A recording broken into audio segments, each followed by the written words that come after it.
So, matagal tayong hindi nakapag-kwentuhan at hindi ako nakakapag-upload. Dawa na gaho ng na busy din ho. Eh di syempre tapos na ho yung aming paglalaog kung saan saan. Dahil nga ho bumalik na ho uli si Rishi ng Abu Dhabi. So, andito ho ako sa aming pinaka sala. Ito ho yung tanggapan ng aming bisita. So guys, kung nakikita nyo, meron ako ditong luggage. Yan, kita nyo yan. So ngayon, ang aking gagawin ay dahil ho nga pala si Kamangyan, So nga pala, bago ko ho ituloy aring aking pag-i-impacking ay gusto ko sanang inyo namang i-follow yung aking FB page din. Dito po sa mga nakasubscribe sa akin sa YouTube channel ay meron din po akong Facebook page na ang pangalan po ay Kamangyan Vlogs sa India. Then you can check it out there and you can follow me there, and you can also watch there my some videos that I uploaded already. So guys, thank you so much sa lahat ng mga nag-subscribe dito sa aking YouTube channel. Guys, na po, 990 as of today na na-check ko is 996 K followers na ho tayo. Not K, 996, 996, not K.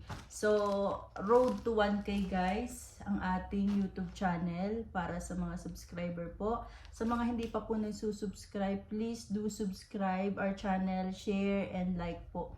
Marami po ako diyang in-upload yung mga nakaraang trip namin sa kung saan umuwi po si Rishi dito sa India. So panoorin niyo po yun at napakaganda ng place na aming pinuntahan. Nagpunta din po kami dun sa bundok ng ice sa Chamba po. So makikita niyo doon na ang India ay nag-a-ice din pala, nag-i-snow. Akala nyo ang Canada lang, America and Europe, nag-i-snow sila. Pero hindi po, ang India po ay nag-i-snow rin. So ayan, doon nyo po makikita. So balik tayo dito sa aking luggage guys. Ayun nga, naka-impake na ako. Inimpake ko yung maliit. Ang plano ko sana po ay dadaling ko itong maliit lang. So bago pala ang lahat, sasabihin ko sa inyo, ako po ay pupunta ng Abu Dhabi. Mga 9 days lang po ako doon. Ang alis ko po ay sa September 1. So, pumunta po ako ng Abu Dhabi kasi po kukunin ko po yung aking OCI. Kasi doon po ako nakapag-apply ng OCI. Ang OCI po, sa hindi nakakaalam, is Overseas, how you call this one? Certificate, Overseas of Citizen of India.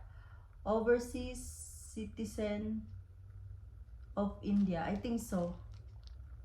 Overseas Citizen of India. Yun nga po. Para rin po yung passport, ang itsura. Tapos, pero ang laman po nun ay yung visa, kumbaga visa mo. Ang visa na yun ay binibigay, ang OCI na yun ay pwede mong i-apply after na 2 years ka nang married sa Indian husband mo. Tapos nga po, pwede mo na siyang i-apply at actually si Adi po ay meron na. Kasi nga sabay kaming nag-apply dati sa Abu Dhabi nung umuwi kami last year. Nakasama namin si Mami at si Masi. Nag-apply po kami doon. Kaso ang lumabas lang po agad ay yung kay Adi. Kaya nung umuwi po kami ay hindi ko pa po yung akin lumalabas. Kaya yung kay Adi lang po ang nadala namin at yun ang nagamit namin. So ngayon, kailangan ko hong balikan yung OCI ko. Gawa nga nung hindi naman ho yun ibibigay kay Rishi, kahit ho siya ay asawa ko, dahil ho, kailangan niya din ho nilang makita yung aking passport. So, gayon ho, kaya ho, kailangan ko bumalik doon for 9 days, and maiiwan ho si Adi dito sa India for 9 days. Ang mag-aalaga ay si Kalpa na ho ay darating today, tapos si Labi ay nandito, si brother-in-law, si Mami and si Daddy. Doon sila mag-iintindi kay Adi. Kasi nga po si Ade ay napasok din, hindi ko rin siya pwedeng isama.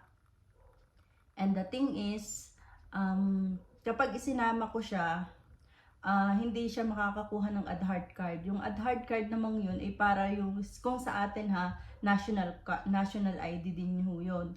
So kailangan niya yung Aadhaar card na yun para ho sa kanyang pagpasok dito sa India. Kasi nga pumapasok na ho si Adi.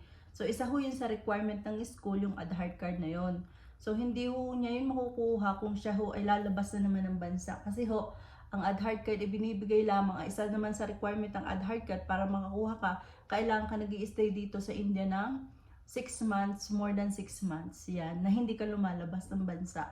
So si Adi ho ay kailangan niyang kuhanin yun. So ayun, kaya hindi ko na siya isinama. Sabi ng kanyang ama, ay wag ko na daw isama. Para nga daw ho makakuha na siya ng Aadhaar card. Ay ako, malilate yung Aadhaar ko dahil ng ako nga po ay lalabas na uli ng bansa within 6 months. Napaka-complicated nga po dahil sa UAE naman po ay meron din kami dong residency sa UAE. So 6 months din 'yon.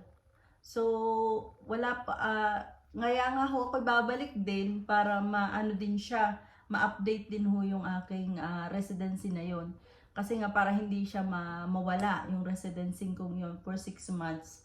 So yung akin ay mabubuhay yung residence ko doon sa Dubai, sa UAE. Tapos yung Aadhaar card ko dito hindi ko makukuha pa.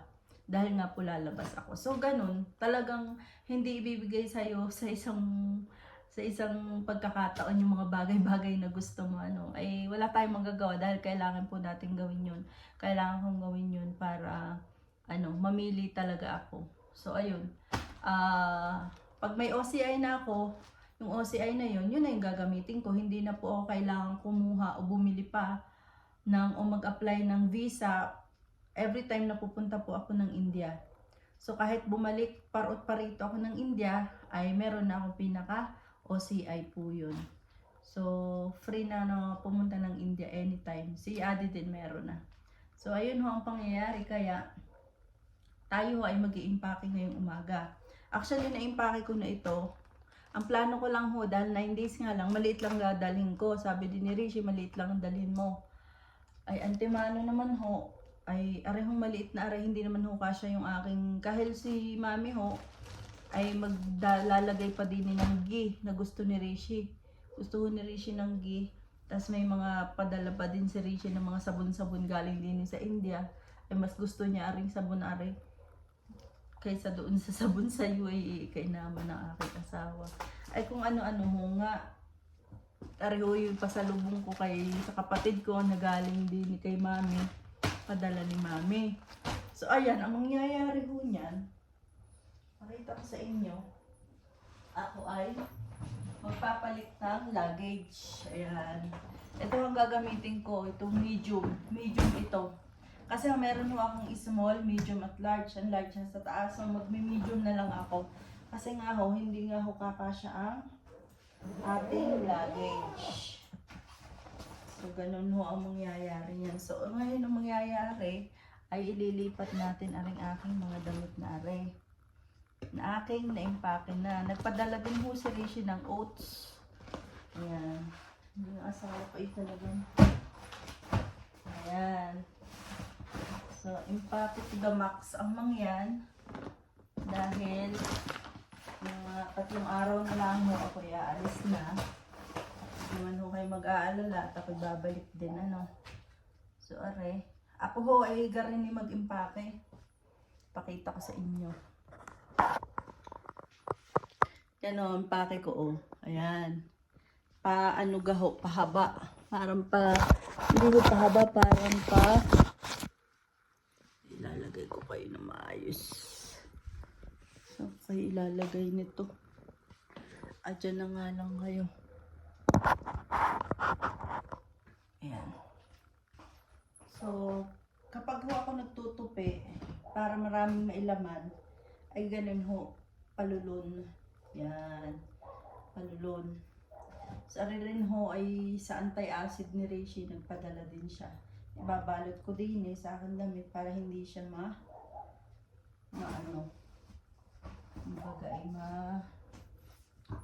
any case gilong-gilong siya dun, di okay lang. Alam niyo naman sa eroplano, hagis-hagis sila. So ayan ho ang mga t-shirt ko. Mga t-shirt lang ang dala ko. Gawa nga ho ng 9 days lang naman ako. Tapos yung mga dadalhin ko pabalik dito, o di kung kulang mo are, may luggage naman ho dun si Rishi. Sabi niya, dalhin ko daw. Ayan. Ganyan ho ako mag-impake. Ayan, garne. Para save ho siya sa space. Yan ho ang tip ko sa inyo, sa mga nagta-travel. Gawin nyo ho ito. Talagang apakaganda. Safe sa, sa space. Diba? Luag-luag pare. Yung iba ho ay hindi ko pa naiilagay din eh. Katulad ng mga toothbrush ko, mga sabon, kung mga para sa mukha ko. Dahil nga ho yun ay mga laspa. Hindi ko muna yun nilagay din eh. Ilagay ko lang din talaga. Hindi yung mga pambahay. Mga pang-alis, mga damit. Ayan. Ito ay kailangan. Ayan. Ilipat natin. Lipat din ho tayo ng ating mga kabrahan. Dahil ho nga,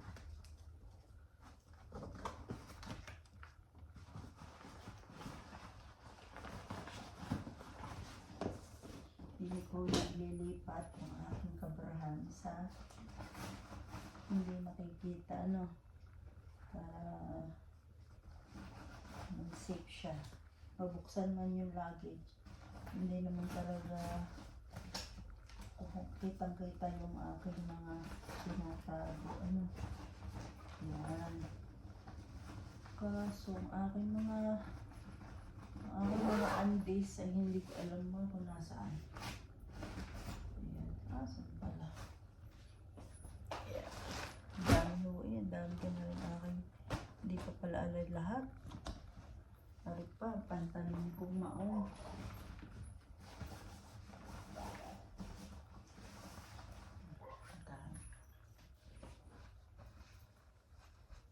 Tip number 1. Ilululun mo siya. Ayan. Diba? Loob na loob pa. 9 days pero ang daming dalang damit. Parang kaya puro ba? Ako naman ho ay rarampa doon. Dahil lang syempre tagal ko din naman hindi pupunta rin imimit ko din si ate. Siguro mag-i-stay ako ng ilang araw para naman masaya. Okay, talaga. Yan. Tapos, yung mga kapantihan kong aray. Dapat aray nakatago din. Kaya lang, walang space, hindi mo na lang. Sa nakikitang aray. Bakit maganda naman yung aking panty? Ayos lang yan. Ayan. Ito ho ay shawl na maliit. Ayan. Ang minsan ay gusto kong mag-shawl. Yan. Yan.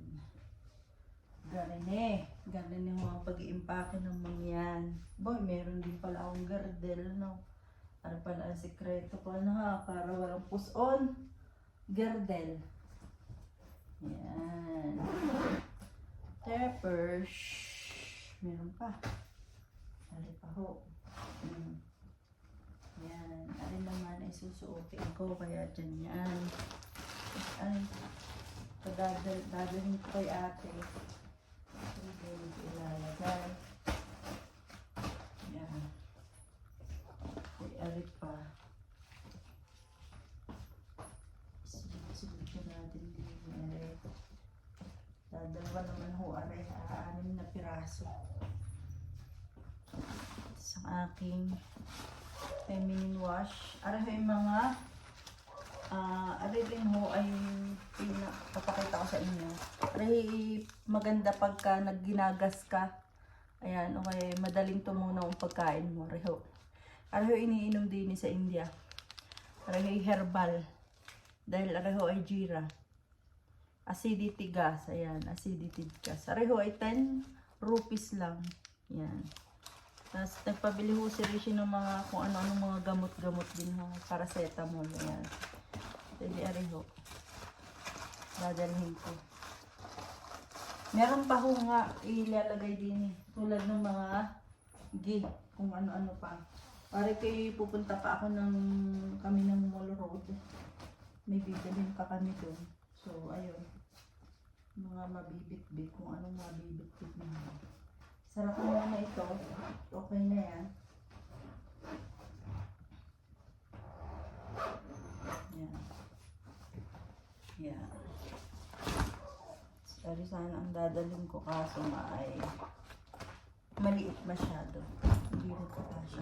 Okay din sana kapag ito lang ang dala ko dahil hindi ko na kailangang i-check in. Diretso na. Hindi na ako maghihintay sa kaso maliit po. Maliit. So, arin didalhin kong medium dahil lalagyan pa ni mami ng ghee. Yan. So, ayun lamang po. Marami pong salamat sa inyong panonood. Marami pong salamat sa inyong panonood at lagi lang po kayong mag-aabang sa akin mga upload. At kita-kita-kits ulit tayo. Mag-vlog ako pag nasa UAE na ako. Para naman inyo makita mga kaganapan namin doon. Huwag kayong mag-alala. Papakita ko sa inyo na so maraming salamat sa mga laging nanonood kay Tita Paella Manipon na laging nagsasubscribe, nanonood, lalo na sa kanya na talagang napaka-supportive ho. Talagang it's a virtual hug po sa inyo, sa family niyo po. Ingat po lagi kayo. Maraming pong salamat. Follow nyo ako sa aking page sa Kamangyan Vlog sa India, sa FB po. Thank you so much. Road to 1K dito sa ating YouTube. Subscribe. Malapit na ta. 4 na lang pong subscriber para sa 1K kasi 996 na lang po. So, 4 na lang po para sa 1K. So guys, tulungan nyo naman ako. Maraming salamat dahil kahit boring yata rin aking mga pinagagagawa, at least nanonood kaya na. Siya, maraming salamat. Kita-kita ulit tayo. Ang ganda ang weather ngayon, mainit.